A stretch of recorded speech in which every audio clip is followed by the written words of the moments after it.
Hi friends, welcome to our channel Pawan dairy farms. Friends, ఎవరైనా ఛానల్కి కొత్తగా వచ్చినట్టు సబ్స్క్రైబ్ చేసుకోండి, షేర్ చేయండి. మీ సపోర్ట్ నాకేమండి. ఫ్రెండ్స్, మన ముర్రా గేదెలకు 20 లీటర్లు ఇచ్చే గేదెకి ఎంత దానా వేయాలి అనేది మీకు చెప్తాను. ఇది వచ్చేసి మనకి వీడియో చివరి వరకు చూడండి, మీకు ఉపయోగపడుతుంది, నేను గ్యారంటీ ఇస్తాను. ఇది వచ్చేసి మనకి గోధుమ పొట్టు అండి. ఈ గోధుమ పొట్టులో మనకి కాల్షియం ఉంటుంది. ఇది 20% వేయాలండి. అంటే మనం 20 లీటర్లు ఇచ్చే గేదెను తీసుకుంటే మనకి 2 కేజీలు వేయాలి. రోజుకి వచ్చేసి 2 కేజీల గోధుమ పొట్టు వేయాలి. ఇది వచ్చేసి శనగ పిండి అండి.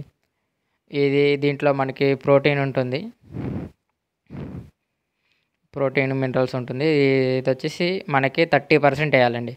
అంటే 10, అది చూడొచ్చు మనకి ఆ రకంగా ఉంటుంది. ఇది వచ్చేసి మనకి 3 కేజీలు వేయాలండి 10 కేజీల దానాలు. నేను 20 లీటర్లు ఇచ్చే గేదె గురించి చెప్తున్నానండి, మీరు దాన్ని బట్టి లెక్కేసుకోండి. ఇది వచ్చేసి పత్తి చెక్క అండి. ఇది మనకి 5 కేజీ 50% ఉండాలండి. అంటే 10 కేజీల దానాలు 5 కేజీలు వేయాలండి. ఇది మనకి పత్తి చెక్క. మనకి ఇది కొంచెం ఇప్పుడు హై ప్రైస్లో ఉంది. ఇది 35 రూపీస్ దాకా ఉంది కేజీ. అయినా మనం గేదెలకి ఇది మంచి ప్రోటీన్, దీన్ని మాత్రం తీసేయకూడదు. మనం ఇప్పుడు మిల్క్ కూడా 70 రూపీస్ అమ్ముతున్నాం. దానా రేట్లు అన్ని రేట్లు పెరిగాయి కదా. ఇది వచ్చేసి పత్తి చెక్క. ఇది కూడా ప్రోటీన్ సప్లిమెంట్గా ఉంటుంది గేదెకి. ఈ 3 మనం వాడతామండి. ఈ 3 దానాలు వేస్తే సరిపోతుంది. ఈ గోధుమ పొట్టు చూడవచ్చు మనకి గోధుమ పొట్టు ఏ విధంగా ఉంటుందో. ఇది మనకి మిల్లులు ఉన్న కాడ దొరుకుతాయండి. ఇవి మిల్లులు దగ్గర మనకి గోధుమ పొట్టు, పత్తి చెక్క, శనగ చున్ని, ఈ 3 మనకి దొరుకుతాయి. మనం వీటిని ఏ విధంగా నానేయాలి, ఎంత వాటర్ పడుతుందో మనం చూద్దాం.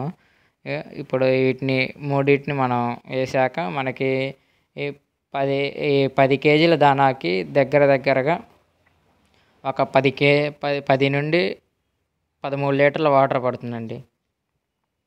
10 నుండి 13 లీటర్ల వాటర్ ఇది తీసుకుంటుంది.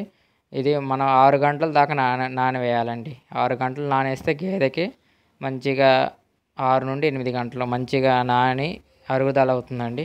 ఇది ఇలా వేసాక మనం మొత్తాన్ని ఒకసారి తిప్పాలండి. తిప్పడం వల్ల మొత్తం కలిసిపోతుంది, ఈజీ అయిపోతుంది మనకి. ఇది 12 లీటర్లు 13 లీటర్ల దాకా వాటర్ తీసుకుంటుంది 10 కేజీల దానా. ఇది నేను ఒక గేదెకు చూపెడుతున్నానండి, మీరు ఎగ్జాంపుల్గా అర్థమవుతుందని.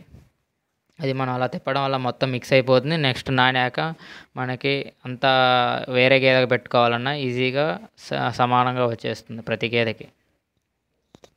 దీంతోపాటు మనం ఎక్స్ట్రాగా మనకి ఈ బెల్లం ఇవ్వాలండి. బెల్లం కూడా ఎంత ఇవ్వాలో నేను చెప్తానండి. బెల్లం వచ్చేసి మనకి రోజు మొత్తం మీద కేజీ ఇవ్వాలండి. పొద్దున 1/2 కేజీ, సాయంత్రం 1/2 కేజీ ఇస్తే సరిపోతుంది. మనకు దీంతోపాటు మినరల్ మిక్చర్ ఇవ్వాలండి. మినరల్ మిక్చర్ 20 లీటర్స్ ఇచ్చే గేదెకి 150 గ్రామ్స్ దాకా ఇవ్వాలండి. కాల్షియం కూడా అంతేనండి, 150 గ్రామ్స్. పొద్దున ఒక 75 గ్రామ్స్, సాయంత్రం ఒక 70 గ్రామ్స్ ఇవ్వాలండి. ఇది ఇవ్వడం వల్ల మిల్క్ కూడా మనకి ఇంక్రీజ్ అవుతుందండి.